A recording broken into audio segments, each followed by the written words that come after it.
G20 में लगातार जो तस्वीरें आ रही है वो तो हम आप तक पहुंचा ही रहे हैं। इस समूह का भव्य शिखर सम्मेलन जारी है। समूह यानी संगठन, शक्ति और एकता का प्रदर्शन। लेकिन 20 से 21 सदस्यों तक पहुंच चुके इस संगठन की एकता का प्रदर्शन करना इस बार बहुत बड़ी चुनौती रहा। ये चुनौती आई रूस यूक्रेन युद्ध की वजह से। दरअसल यूक्रेन के समर्थक पश्चिमी देशों की मंशा रही कि शिखर सम्मेलन के साझा बयान में यूक्रेन पर रूस के आक्रमण की कड़ी आलोचना की जाए। लेकिन रूस और चीन इस बात पर आपत्ति जता रहे थे। भारत इस मुद्दे पर G20 देशों के बीच सहमति बनाने की कोशिश में कामयाब रहा। यह सहमति कैसे बनी, इस रिपोर्ट के जरिए जल्दी से समझ लीजिए।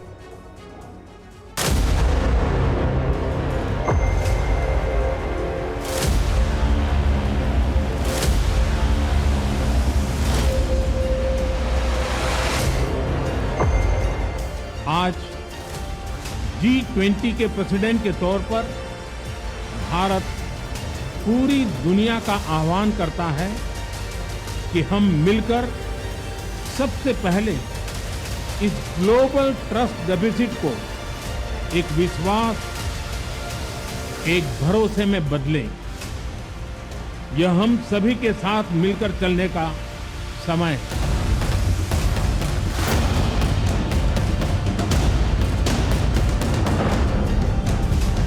भारत मंडपम में बने कोणार्क चक्र के सामने खड़े अपने अतिथियों का स्वागत करते प्रधानमंत्री नरेंद्र मोदी का ध्येय यही है।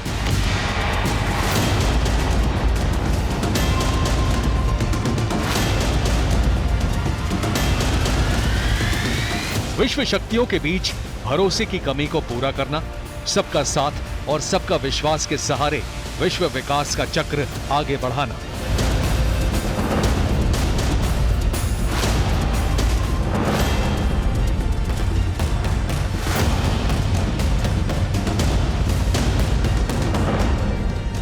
लेकिन अब विश्वास की दरार में भरोसे का कंक्रीट भरने का प्रयास भारत को ही करना होगा।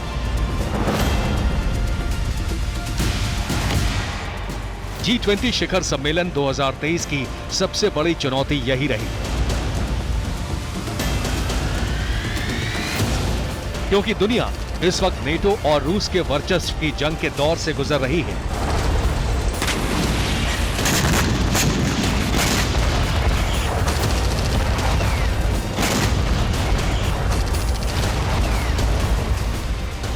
युद्ध से दुनिया के हित और अहित जुड़े हैं और इस युद्ध में सीधे तौर पर भागीदार विरोधी खेमों के कई देश G20 महासम्मेलन में भारत के मेहमान हैं।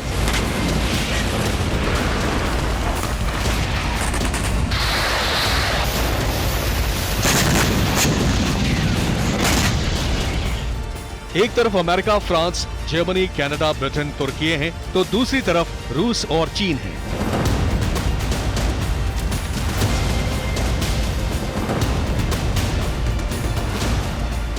G20 शिखर सम्मेलन का उद्देश्य वैश्विक अर्थव्यवस्था का विकास है, लेकिन जब से रूस ने यूक्रेन पर हमला किया है, तब से G20 समिट के संयुक्त बयान में रूस विरोधी देश इसकी कड़ी आलोचना करते हैं।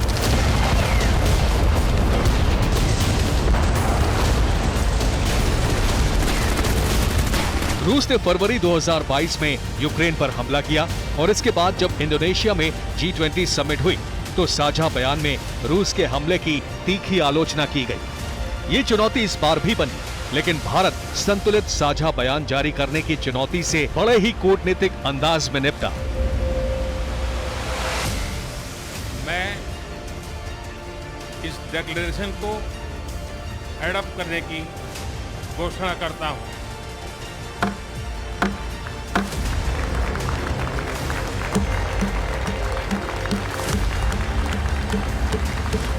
जिस साझा बयान पर प्रधानमंत्री मोदी की मुहर लग चुकी है, उसे तैयार करने में कई देशों की सहमति लगी।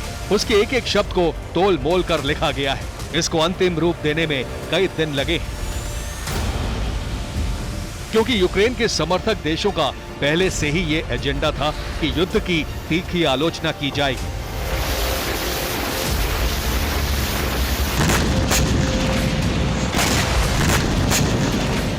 Well, it's not for me to tell India what positions to take on international issues, but I know India rightly cares about the international rule of law, the UN Charter, and respect for territorial integrity. I think those are things that are universal values that we all share. Those are things that I believe, and India, I know, believes in those things too.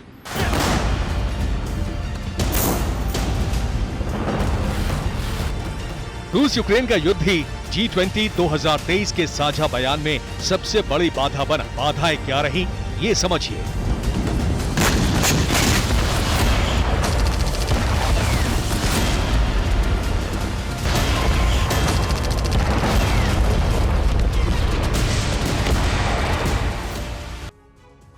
G20 का साझा बयान तैयार करने में इस बार बहुत चुनौतियां रही। यूएस ने कहा कि साझा बयान में युद्ध पर रूस की कड़ी आलोचना जरूर होनी चाहिए। रूस ने कहा कि साझा बयान में युद्ध का मुद्दा शामिल करने पर वो सहमत नहीं होगा। भारत ने मध्य मार्ग अपनाते हुए कहा कि G20 विश्व अर्थव्यवस्था के विकास पर विचार करने का मंच है, युद्ध पर चर्चा हो ये जरूरी नहीं है। यूरोपीय यूनियन ने इस मुद्दे पर कहा कि शांति से ही समृद्धि का रास्ता तैयार किया जा सकता है। ब्रिटेन ने तर्क रखा कि युद्ध से पूरी दुनिया की अर्थव्यवस्था प्रभावित हो रही है। रूस यूक्रेन के युद्ध की वजह से ही अनाज आपूर्ति सौदे पर रोक लग चुकी है और इसकी वजह से पूरी दुनिया के 10 करोड़ लोगों पर असर पड़ा है।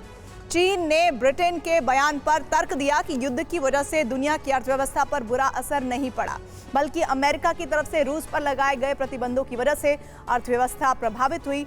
इन प्रतिबंधों के चलते रूस के साथ व्यापार करने वाले देशों पर असर पड़ा है। इसीलिए अर्थव्यवस्था पर असर के लिए रूस नहीं बल्कि अमेरिका जिम्मेदार है।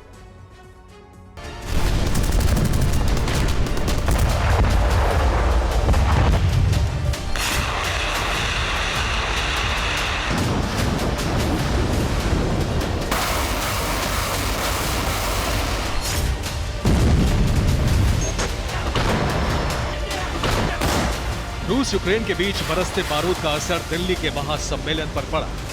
रूस इस युद्ध में शक्तिशाली हथियारों का इस्तेमाल कर रहा है।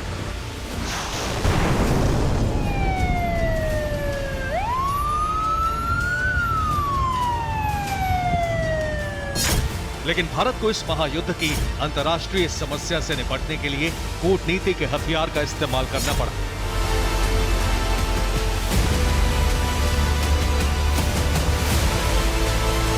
मुद्दा यही था कि रूस यूक्रेन समस्या को साझा बयान में किस तरह शामिल किया जाए।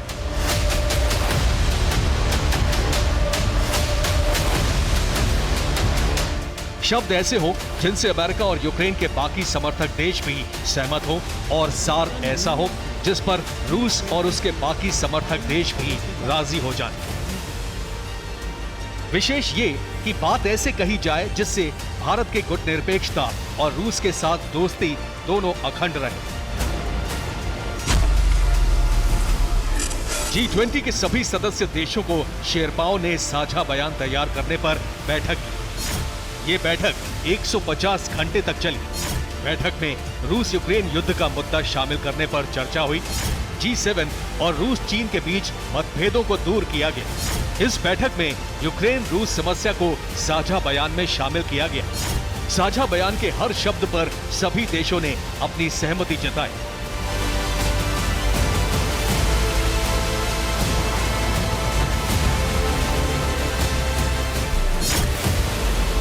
जैसे ही भारत ने कूटनीतिक जीत हासिल की, भारत के प्रधानमंत्री ने G20 के मंच पर डंके की चोट के साथ घोषणा कर दी। घोषणा करता हूं,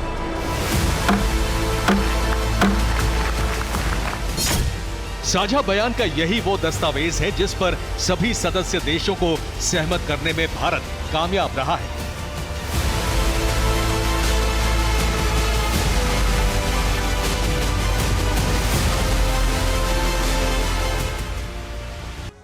आप जानते हैं कि G20 2023 नई दिल्ली में तैयार किए गए साझा बयान में यूक्रेन युद्ध का किस तरह से जिक्र किया गया।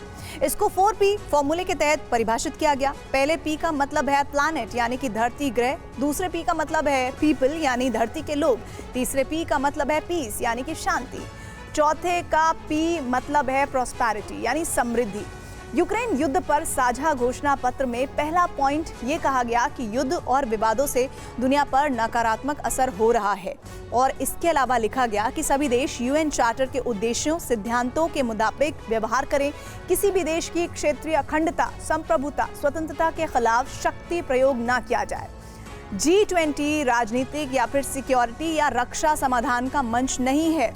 Global food security, energy security, जी हाँ, उस पर भी युद्ध का नकारात्मक असर हो रहा है। ब्लैक सी से रूस यूक्रेन के अनाज और उर्वरक की आपूर्ति शुरू होनी चाहिए। साथ ही खाद्य और ऊर्जा सुरक्षा देने वाले इंफ्रास्ट्रक्चर पर युद्ध के दौरान हमले रोके जाएं।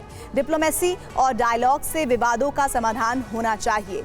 ये युद्ध का समय नहीं बल्कि वन अर्थ, वन फैमिली और वन फ्यूचर का दौर है। देखिए, कुल मिलाकर ये बात साफ तौर पर कही गई है कि किस तरह से इस पूरे मंच में सिर्फ और सिर्फ अगर बात होगी तो होगी बात सिर्फ शांति की, और युद्ध की अगर बात की जाएगी, युद्ध पर स्टेटमेंट दिए जाने की बात की जाएगी तो भारत ने पुरजोर तरीके से इस मंच का नहीं इस्तेमाल होने देने की कोशिशें की है, जिसमें भारत कामयाब भी रहा।